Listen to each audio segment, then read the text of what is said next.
ಅಂತ ಯಾವಾಗ ನಾವು ಕಚ್ಚಾಡ್ತಾ ಇದ್ದೀವಿ ಅಂತ ಏನಾರು ಹೇಳಿದ್ರಾ?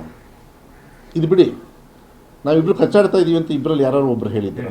ಮತ್ತು ಯಾಕದನ್ನ ಹಾಲು ಜೇನು ಅಂತ ಹೇಳಿ ನೀವು ಕೇಳೋ ಪ್ರಶ್ನೆಗೆ ಹಾಲು ಜೇನು ಇದೀವಪ್ಪ ನೀವು ಯಾಕೆ ಅಂತ, ಅದನ್ನು ಹೋಗಿ ಬೇರೆ ಟೈಮಲ್ಲಿ ಕಚ್ಚಾಡ್ತಾ ಇದ್ದಾರಾ ಅನ್ನೋದನ್ನ ನೀವೇನಾದ್ರು ಹಿಂಗೆ ಬಿಂಬಿಸ್ಬಿಟ್ರೆ ನನಗೆ ಕುಮಾರಸ್ವಾಮಿ ನಮ್ಮ ಪಕ್ಷ ಅಲ್ಲ ಒಂದು ನಿಮಿಷ, ಕುಮಾರಸ್ವಾಮಿಯವರು ನಮ್ಮ ಪಕ್ಷದಲ್ಲಿ ಇಲ್ಲ. ಅವ್ರ ಮಕ್ಕಳು ನಿಖಿಲ್ ಅವ್ರು ಏನು ಹೇಳ್ತಾರೆ, ಆ ಬಿ ಜೆ ಪಿಯವರು ಅದಕ್ಕೇನು ಉತ್ತರ ಕೊಡ್ತಾ ಇದ್ದಾರೆ ಅದಕ್ಕೆ ಉತ್ತರ ಕೊಡ್ಕೊಳ್ಳಿ, ನಮ್ಮ ಪಕ್ಷದ ನಾವು ಮಾಡ್ಕೊಳ್ತೀವಿ, ಅದು ಏನು ತೊಂದರೆ ಇಲ್ಲ. ಈಗ ಡಿನ್ನರ್ ಮೀಟಿಂಗ್ ಯಾವಾಗಲೂ ಮೊನ್ನೆ ನಾವು ಕೃಷ್ಣ ಅವರು ದಿನೇಶ್ ಎಲ್ಲ ಸುಮ್ಮನೆ we are old friends, some retired officers ಕೂಡ they are my friends today because they are retired. ಅವರೆಲ್ಲ ಬಂದು ಮನೆಗೆ ಒಂದು ಡಿನ್ನರ್ ಮಾಡಿಬಿಟ್ಟು ಹೋದ್ವಿ. ಹೋದ ಸತಿ ಅಸೆಂಬ್ಲಿ ಸೆಷನ್ನಲ್ಲಿ ಒಂದು ಸತಿ ಕೃಷ್ಣ ಅವ್ರು ಕೊಟ್ಟರು, ಇನ್ನೊಂದು ಸತಿ ದಿನೇಶ್ ಅವ್ರು ಕೊಟ್ಟರು, ಒಂದು ದಿವಸ ಎಲ್ಲ ವಿತ್ ಫ್ಯಾಮಿಲಿ ಬಂದ್ವಿ. ಅದನ್ನು ನಾನು ಮೀಡಿಯಾದವ್ರಿಗೆ ಹೇಳಲೇ ಇಲ್ಲ, ಅದಕ್ಕೆ ನಾನು ತಪ್ಪಿಸ್ಕೊಂಡು ಬೇರೆಯವರು ಮೋಸ್ಟ್ಲಿ ಹೇಳ್ಬಿಟ್ಟು ಫೋಟೋ ಗಿಟೋ ಎಲ್ಲ ತೊಗೊಂಡು ಒಳ್ಳೆ ಸ್ಟೋರಿ ಸ್ಟಾರ್ಟ್ ಮಾಡ್ಬೋದು. ನಾವು ಯಾಕೆ ಹೇಳಲ್ಲ ಅಂದರೆ ಬೇಡ, ನನಗೆ ನಾನು ಕರೆದಿದ್ದು ನಾವು ಒಂದು ದಿವಸ ಊಟ ಮಾಡೋಣ ಅಂದಿದ್ದೀವಿ. ಶಿವಣ್ಣವ್ರನ್ನ ಹೆಲ್ತ್ ಹೆಂಗಿದೆ ಸರ್ ಅಂದ್ರಿ, ಹೋಗೋಣ ಬನ್ನಿ ಎಲ್ಲ ಒಂದು ದಿವಸ ಅಂತ ಹೇಳಿದ್ದೀನಿ. ಶಿವಣ್ಣವ್ರಿಗೆ ನಿನ್ನೆ ಹೇಳಿದೆ ನಾನು ಸಿಕ್ಕ ಮೇಲೆ, ನಾನು ಇಲ್ಲ ಬನ್ನಿ ಯಾವಾಗಾದ್ರೂ ಒಳ್ಳೆ ಊಟ ಮಾಡಿಸೋಣ ಅಂದಿದ್ದಾರೆ. ಅದು ಹಂಗಿರುತ್ತೆ. ಸೊ ಶಿವಣ್ಣವ್ರ ಮನೆಗೆ ಹೋದ ತಕ್ಷಣ ಶಿವಣ್ಣವ್ರ ಮನೆಗೆ ಎಲ್ಲರೂ ಹೋಗಿದ್ದಾರೆ, ಊಟಕ್ಕೆ ಹೋಗಿದ್ದಾರೆ, ಏನು ಶಿವಣ್ಣವ್ರು ರಾಜಕಾರಣಕ್ಕೆ ಬರ್ತಾರಾ ಅಂಥೇಳಿ ನೆಕ್ಸ್ಟ್ ಸ್ಟೋರಿ ಸ್ಟಾರ್ಟ್ ಮಾಡ್ತಾರೆ. ಅದೆಲ್ಲ ಬೇಡ. ನಾವು ಏನಾದ್ರು ಇಂಟೆನ್ಷನ್ ಇತ್ತಂದರೆ ಡೈರೆಕ್ಟಾಗಿ ಹೇಳ್ತೀವಿ. ಇದು ಸ್ವಲ್ಪ ಮುಜುಗರ ಆಗ್ತದೆ ಇಲ್ಲ ಅಂಥೇಳಿ, ಬಟ್ ವೈಯಕ್ತಿಕವಾಗಿ ಕೆಲವರು ಯಾರು ಸ್ಟೇಟ್ಮೆಂಟ್ ಕೊಡ್ತಾರೆ ಅದನ್ನು ಐ ಆಮ್ ನಾಟ್ ರೆಸ್ಪಾನ್ಸ್.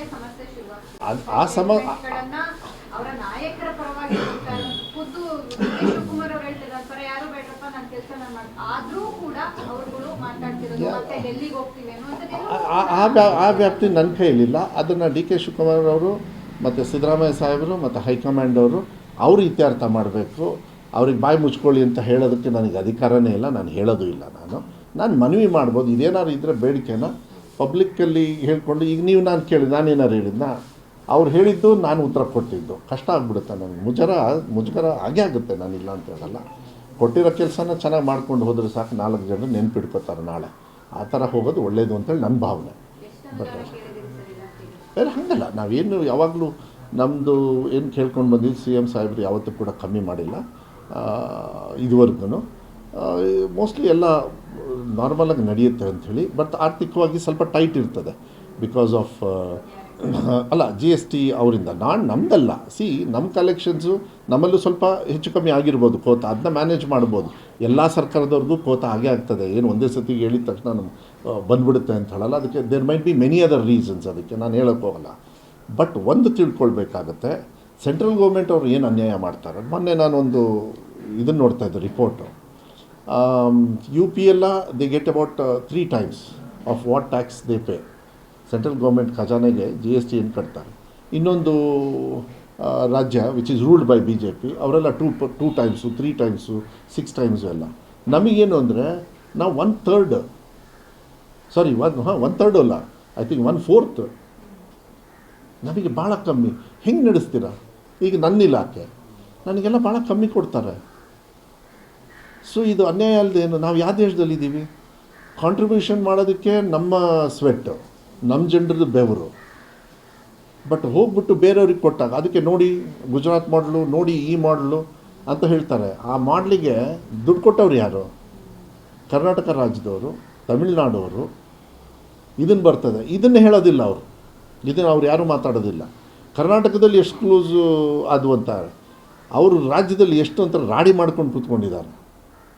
ಇವತ್ತು ಸೌತ್ ಇಂಡಿಯಾದಲ್ಲಿ ಶಿಕ್ಷಣ ಇಲಾಖೆಯಲ್ಲಿ very good progress is happening, ನಾನಿಲ್ಲ.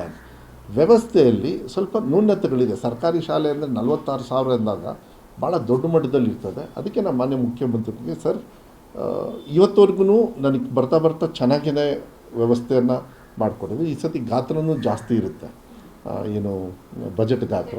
ಸೊ ಪ್ರೊಪೋರ್ಷನೇಟಿ ಇರ್ತದೆ, ಒತ್ತಡನೂ ಇರುತ್ತೆ. ಬಟ್ CM ಅವ್ರಿಗೆ ಒಂದು ಆಸೆ ಏನು ಅಂದರೆ ಸ್ವಲ್ಪ ಡೆವಲಪ್ಮೆಂಟಿಗೆ ಹೆಚ್ಚು ಆದ್ಯತೆಯನ್ನು ಕೊಡ್ತಾರೆ. ಅದು ಫಸ್ಟ್ ಇಯರಿಗೆ ಜಾಸ್ತಿ ಏನೂ ಮಾಡೋಕ್ಕೆ ಆಗಲಿಲ್ಲ ಜಾಸ್ತಿ.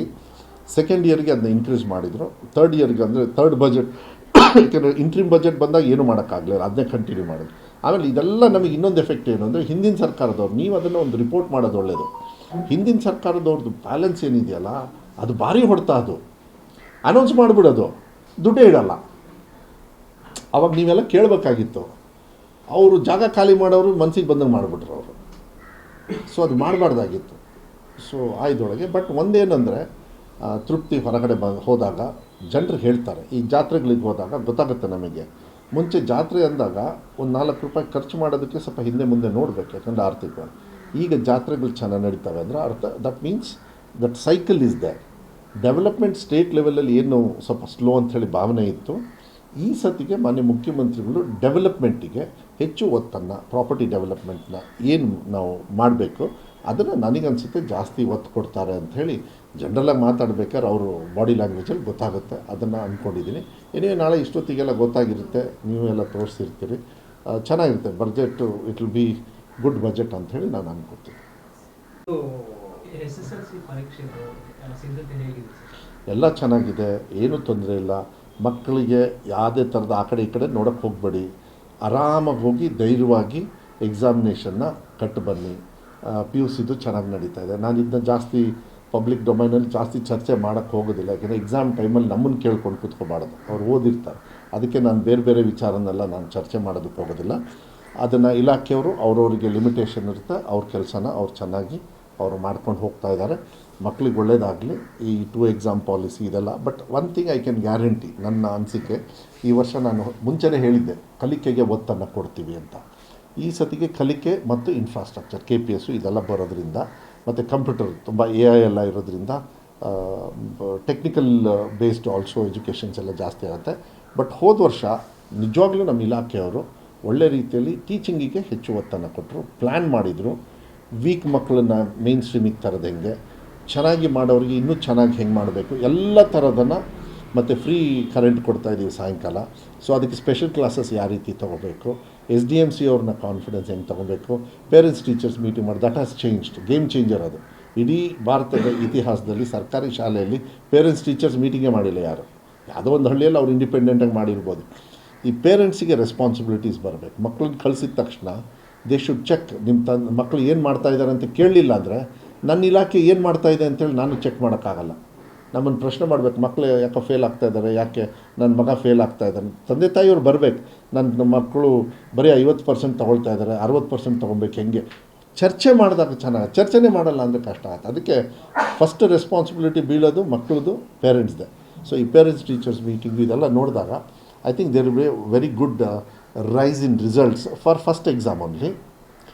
ದೋ ಇಟ್ ಈಸ್ 33 ಪಾಸಿಂಗ್ ಮಾರ್ಕ್ಸ್ ಆದ್ರೂ ನಮ್ಮ ಇಂಟರ್ನಲ್ಲಿ ನಾವು 35ಗೆ ನಾವೇನು ಸಾಧನೆ ಮಾಡಿದ್ದೀವಿ ಹೋದ ಸತಿಗೆ ಈ ಸತಿಗೆ ಅಂತ. But 33 is passing mark.